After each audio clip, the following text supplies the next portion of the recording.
Hi, my name is Olivia, and I'm going to walk you through what we call our three pillars of managed IT services. So basically our scope of managed IT services. Here on my screen, you'll see that there's a video that you can watch through more on your own time. So scrolling down here, you see we break down our three pillars of managed IT into IT support, IT strategy, and IT security. So first, I'm going to start with IT support. So we provide unlimited remote and on-site support for technology issues. So we define issues as basically the performance interruption or degradation of one or more technology services or systems. This definition is taken straight from ITIL, the IT Infrastructure Library, the leading authority of IT management. And this helps enable productivity and really eliminate any kind of IT budget uncertainty for your team. So it's just easier to predict what IT spending would look like for your organization. So this is all included in our managed IT services. And our goal is really to review and assign your ticket to the most appropriate engineer in under 15 minutes, really just to make sure that your team's issues are resolved efficiently so that they can stay focused. So when an issue arises, your staff can reach out to us via a couple different mediums. All of these are answered live and all route into the same ticketing system. So the two most commonly used methods would be just calling our service hotline phone number. That's most important, especially for emergencies. Also, your staff can send an email via their inbox. They can leverage a computer agent, which is just an icon that they can click on their computer to open a ticket and submit it straight into our ticketing system, as well as accessing via the web browser, just a customer portal. So all of these methods provide your team access to our team of experts in the manner that really just best suits the nature of their work. We also understand that there are often what are called service requests that arise. These aren't really issues or incidents, but are still, tasks that require an IT person to be completed effectively. So service requests are really often most seen as these enhancements, changes, moves, or additions to technology systems. At Framework, we commonly just refer to these as moves, additions, and changes, or MAC requests, as it's more descriptive. Examples of these could be physically moving some equipment around in the office location to accommodate new ways of working, adding or setting up the computer for a new hire, also kind of the inverse of that process, that decommissioning when somebody leaves the organization. That's commonly seen as the IT on and offboarding process. Also, maybe just making a change, such as adjusting settings on a security software or a firewall to accommodate new policies or procedures. Really, the impact of having these structured like this is that these MAC requests are included at no extra charge, and it really just creates more of that mutually beneficial partnership. It's more predictable on your end, since really it's just the larger projects that are outside and separate from our agreement scope. The big difference between MACs and projects is that MACs are really just related to an individual user or an account. So setting up that computer, that on and off boarding of employees, whereas a project really relates to many users or changes to core systems like servers, networking equipment, that really can require more time to discuss, scope, and quote upfront, necessitating more of that professional project management. So replacing all networking equipment, migrating file storage, setting up backup and disaster recovery, or building a SharePoint intranet. Those are all what we would consider more of projects that would be outside of the scope and not considered a MAC requests. These MAC requests are included at no extra charge, but they are separate from the unlimited support that we provide for issues. We will never unexpectedly bill you for MAC requests. However, if you consistently are using a high number of MAC hours, really what that will do is just trigger a conversation with your virtual chief information officer, the VCIO, to determine, is this high amount of MAC hours an anomaly, or is it going to be a pattern that is expected to continue for several months? If it is a pattern, those extra hours could be out of scope. And that's where the VCIO will discuss with you if it's better to include those added level of MAC hours as part of a revised managed services agreement, a larger project, or just billable hours in 15-minute increments. So that's a little bit about the MAC hours. Vendor support, really just to make life simpler for your team, we provide what's called vendor support. And so basically, if your team has an issue with any of the systems that they're using for technology, we ask, bring those issues to us. we can rule out what potential root causes might exist in the systems that we have direct control or access over. And then once we've ruled out those potential root causes, if we need to loop in a different technology vendor, so Comcast, Meraki, Dell, Apple, you name it, what we'll do is we will then troubleshoot that issue through to resolution by escalating that issue through to the other technology vendor. So it's our technicians that are engaging directly with those other vendors, really just to help save your time and frustration, reducing those business interruptions. So that's what we mean ultimately by vendor support. Of course, documentation is just essential for us to be able to support your team effectively. So that's why we are building and maintaining the robust documentation of your technology systems, licensing, software, even other vendor relationships. It really helps us know more about the technology that we're supporting at the end of the day, and we keep it updated consistently. But then also it helps enable those really data-driven insights to strengthen the strategy that we provide your team. For example, if we know that a firewall or a server is coming up on end of life in the next 6 months or so, we can be proactive and bring that to you as an item that should be addressed, really as soon as possible. So we know what the plan is to address that piece of networking equipment or that server before waiting until the last minute when we would sacrifice quality for speed.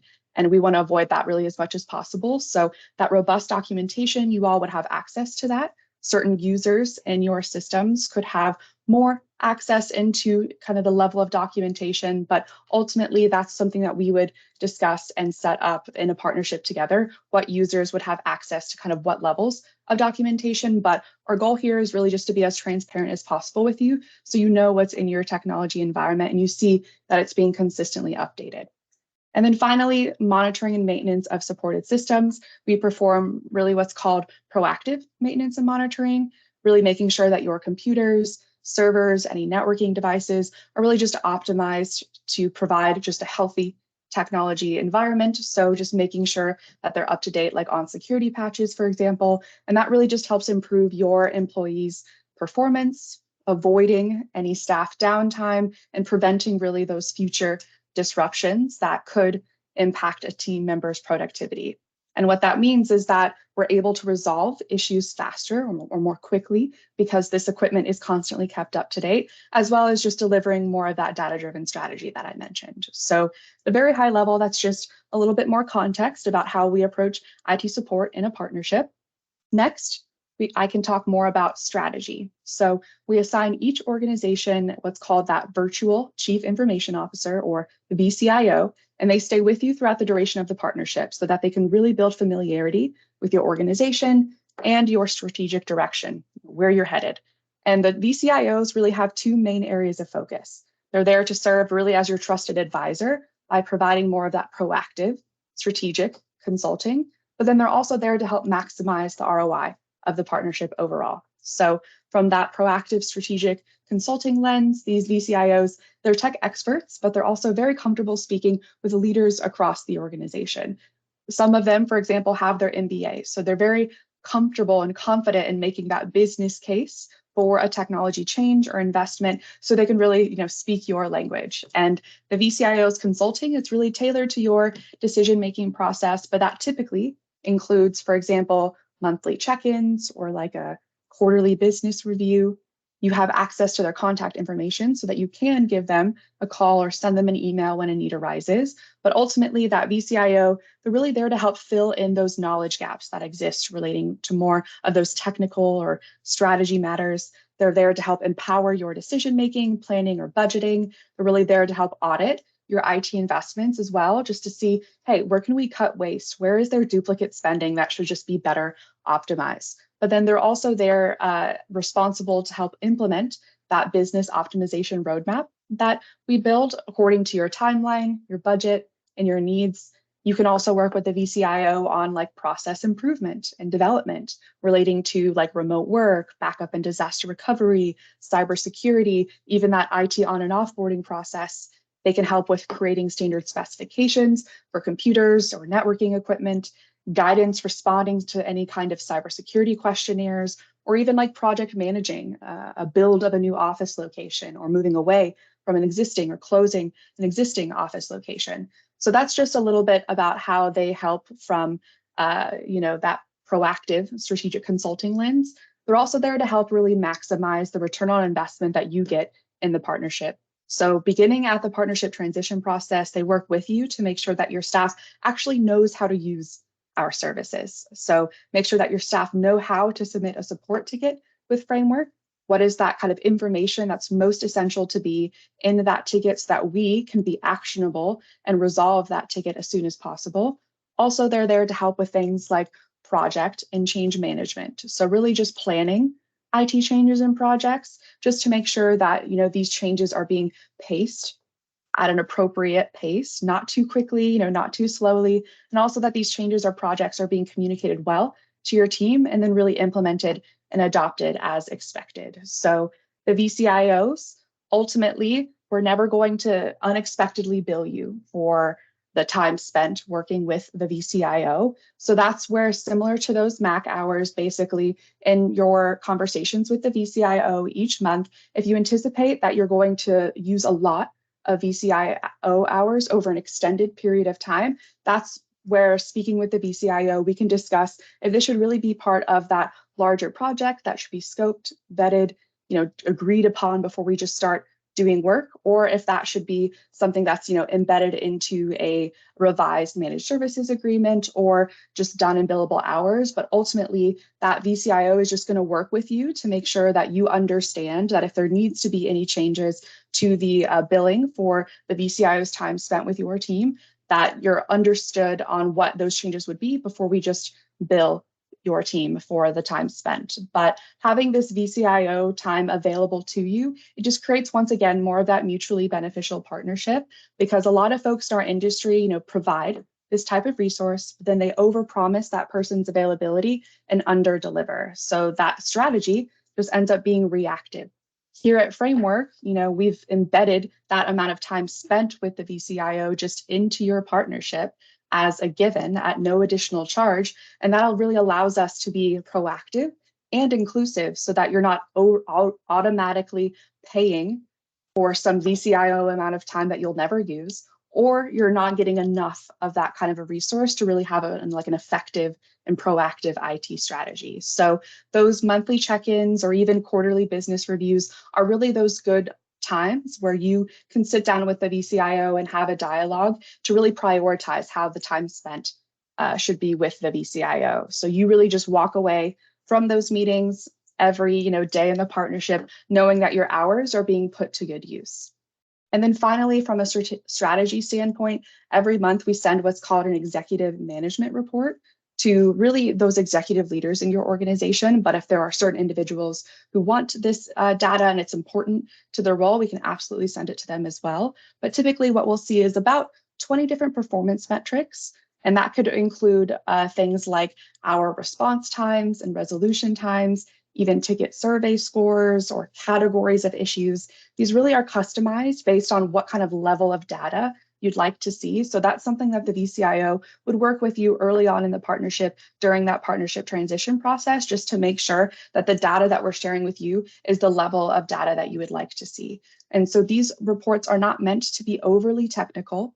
Instead, they really just increase your access to more of that objective, transparent data about not only our performance, so you can kind of think of it like a report card, but then also what is in or happening in your IT environment, so that you really just feel confident knowing more about your IT environment in itself.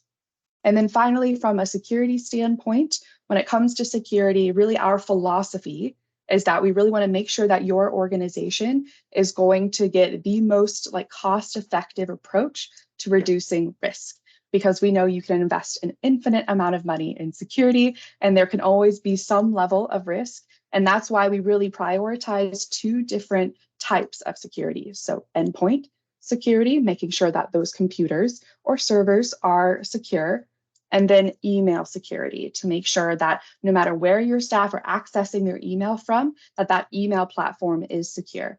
And so to achieve that cost-effective approach to reducing risk, we first start out with what's called a next generation endpoint security tool. And so this tool, it really uses AI to look at the behavior of the device. So 1,000 files being clicked on per second, that's not human behavior. So the tool can immediately detect that as a threat and begin that mitigation. So it really just increases your protection against more of those advanced, like detrimental threats like ransomware or malware, more traditional security solutions like you might have heard McAfee, Norton antivirus, WebRoot, even just that basic Windows Defender can rely on what are called signatures. So basically the tool must recognize that there's a threat. There has to be a predefined footprint in the mud or a signature in order to detect that as a threat and begin mitigation. So having more of these antiquated security solutions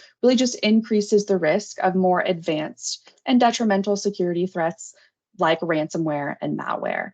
So not only are we leveraging this next generation endpoint security solution, but we also leverage what's called an endpoint detection and response solution. So this is monitored and managed by an entity that we partner with, which is a security operations center.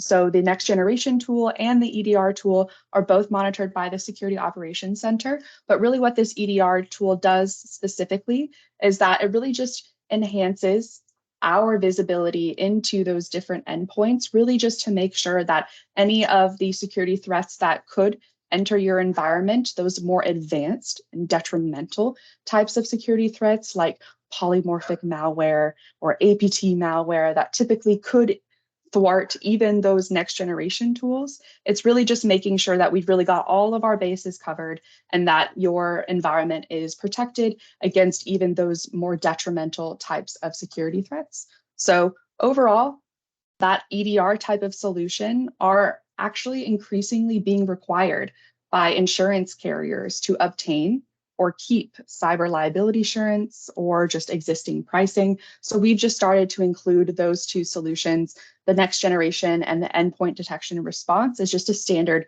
to all of the organizations that we work with. And so since this is being monitored 24/7, 365 by what's called that Security Operations Center, we monitor those solutions in tandem with the Security Operations Center.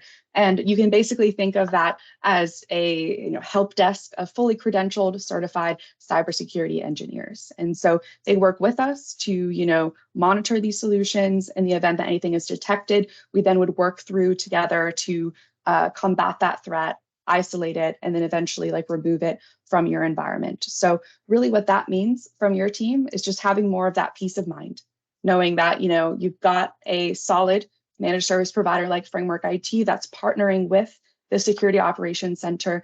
In the event that something is detected, you've really got the best of the best working together to make sure that your environment is protected and to really mitigate any kind of harm or damage to your environment. So at a very high level, that's a little bit about just those specific security solutions that we provide. We provide those at no additional cost as well. So that's just embedded into our managed IT services. You will not see a separate line item or anything for the next gen solution, the EDR solution, or the Security Operations Center partnership. Next, the final part about security is what we call the email security solution. So we recommend a third-party email security solution that what called sandboxes emails outside of your environment. So really just scanning those links, attachments, and images for malicious threats. So it really sits outside of your existing inbox instead of just waiting for the threat to penetrate your inbox and then expose your entire 365 platform or your entire Google Suite platform to threats. It really sits outside of that inbox to really add an additional filter that it must pass through in order to actually enter your inbox. So that's what we call our email security solution that we provide. The next would be a cybersecurity awareness training and mock phishing program for staff. So we really just want to make sure that your staff understand what they can do to prevent cybersecurity threats. And so that's why we recommend it's just an online, self-paced cybersecurity awareness training program. It typically looks like quarterly trainings, and your staff can log in at their own time to access this solution and complete, a quick quiz, couple question modules, maybe watch a video. And we really just want to make sure that your staff are being educated about what they can do to prevent cybersecurity threats, because your staff are really the best and then also the worst line of defense against security threats. So they really should be regularly educated. But then we also want to make sure that your staff are being held accountable to what they're learning and actually changing bad habits. And so that's why we run in tandem with this security training a mock phishing program. So these are basically socially engineered emails that appear to look like real phishing attempts, but are not. And then, your administrators would have access to reporting, really to show who is or, isn't passing these mock phishing attempts. When they do fail, they're automatically just rerouted to an additional quick training. And this is really most effective, once again, because it helps achieve that, most cost-effective approach to reducing risk. So that's just our most basic foundational security that we provide to all organizations. We, of course, can advise well above this level of security, really just in conversation with an organization that might have more advanced needs. But once again, this is just more of that basic fundamental security that we provide. So the help desk hours that you see listed here would be Monday to Friday, 8 a.m. to 5 p.m. And that's our standard help desk hours. The extended support, Monday to Friday, 5 to 9 p.m. Central, and then weekends, 8 a.m. to 5 p.m. That's basically when we have several engineers that are working, but it's not our full 100% capacity of all engineers working. We typically see fewer issues coming through in these hours. However, just know that your team would have the ability to reach out to our team during these extended support hours, and it's no additional cost for your team to reach out and get that support from our team of engineers during those times. We also cover what's called emergency support, which would be 24/7, 365. And these are really just those high urgent, high impact issues. So something that needs to be solved ASAP and is impacting many people across many functions in the organization. So 2 a.m., let's say that the server environment goes down or the firewall goes down and your team is unable to have that kind of protection or access, that would constitute emergency support, in which we would get an alert and then we could rectify that issue right at no additional charge. What would not be considered emergency support would then be basically if John Smith is logging into the email platform at 2 in the morning, forgot their password and needs to get their password reset. So it's really just a matter of us communicating with your team to make sure that they understand what constitutes emergency support so that everybody really understands. So at a very high level, that's a little bit about our pillars of managed IT or IT support, strategy, and security. Thank you.